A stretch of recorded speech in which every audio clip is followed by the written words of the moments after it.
I've been suggesting to some groups that maybe labeling is actually a better word to use when Jesus and the Buddha too both say do not judge.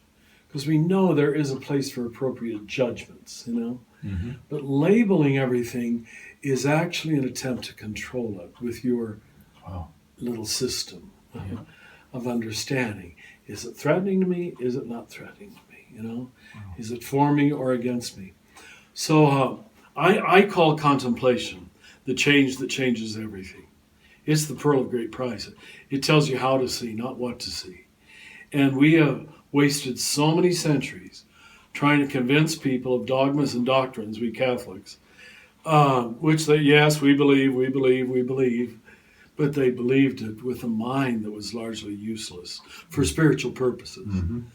I love to use 1 Corinthians 2nd chapter, which some have called Paul's Sermo Sapientiae, his sermon on wisdom.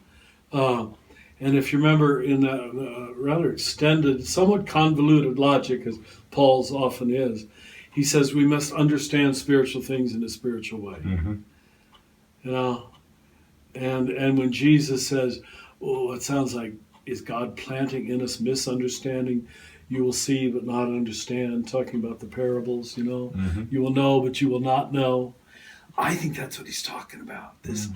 This first level of knowledge that is largely dualistic, problem-centered, self-referential.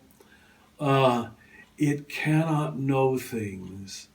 Certainly at a love level. You can't love things with the dualistic mind. You really can't. Mm-hmm. And anybody you love, I'm assuming you're both married, somehow you achieve the ability to see your wife's faults here and there and be able to overlook them. You understand that? Yeah. Okay, you're dualist. I said, well, I do wish I could change that little thing in her. And I'm sure she thinks the same thing about you, of course. Mm-hmm. But for certain people, isn't it wonderful? Like your children, I hope too. God gives you this wonderful grace to overstep that. Mm-hmm. I know it, but damn it, it doesn't matter. Yeah. It just doesn't matter. That's non-dual. So here in Naked Now, I say that normally getting through the day, the dualistic mind is enough, but you will hit a ceiling. Now in that book, I said there's 5 things above the ceiling that you cannot adequately process with your dualistic mind. Love, death, suffering, any notion of eternity or infinity, and any honest notion of God. You're talking about mystery. You can't deal with that with the dualistic mind. Right. Since I wrote the book, I would add sexuality too. I think sexuality is in the realm of mystery.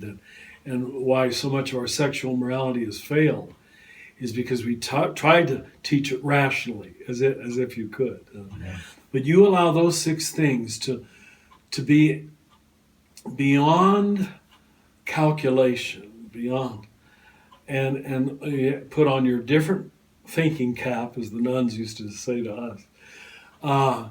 You need a different mind to process suffering. You need a different mind to process love. That's the contemplative mind.